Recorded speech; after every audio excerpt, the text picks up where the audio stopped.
So this is a standing leg curl. If you're going to the gym, this is one of the types of hamstring curls you may see. There's also a lying prone leg curl, and then there's a seated leg curl. Those two, obviously the lying one is going to be the most effective because hamstrings don't have much going on while they're lying. The seated one still has a little bit of hamstring, and this one standing is going to have a lot of hamstring in it on the standing leg.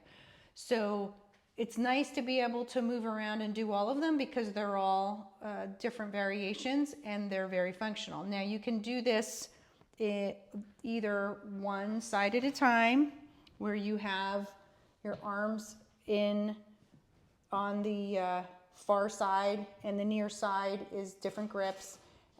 And this is a 2-count exercise. So it's 2 and 2. And I'm going to show you the other side so that you can see full range of motion.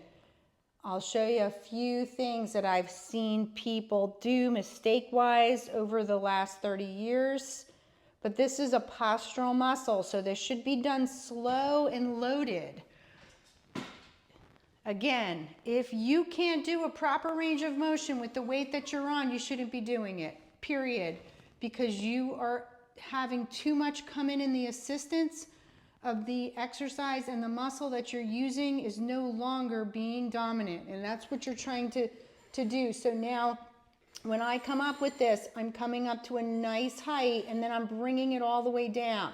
So it's 1, 2, 1, 2. This is where I'll see people go to. All right, or they take their whole body off and they start doing like, I've seen the craziest stuff.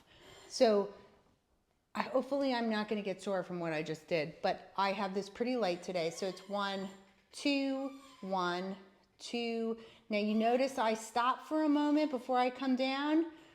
I'm loading that muscle. This muscle can take that. This is the muscle that you squat with, that you jump with, that you propel with. This muscle needs to be challenged. You shouldn't use it fast. You're going to lose the double joint integrity of it. It's got hip and knee that it needs to be working from.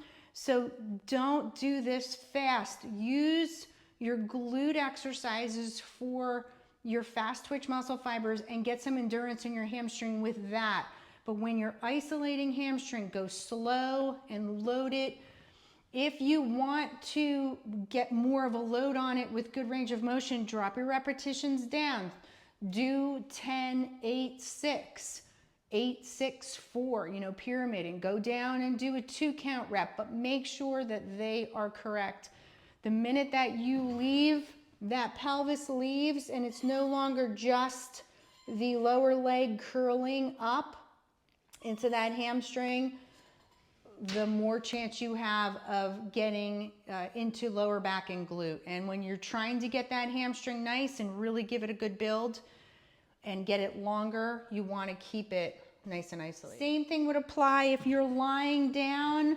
You would be lying in this position doing both legs at the same time. I can't do that right now, but if you could pretend I am, you're doing the exact same thing. Do not pull your butt up when you're doing it. I can remember those days in Jack LaLanne watching everybody on the hamstring curl doing this. I'm like, what are they doing? That's insane. And then there is a seated curl. I actually love the seated curl because I can get a lot of weight on it. So you're in a seated position. Now while you're seated, your lower back is in a nice slight extension.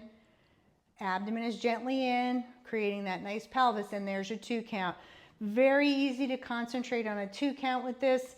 And again, this is giving you a nice negative flexibility. As you relax and let that muscle keep the weight on it and move upward in that negative part of the exercise, you're going to get a nice active stretch from that as well. Best way to get flexibility is with strength training, bar none. There you go. There's your 3 different hamstring curls. Good luck in the gym.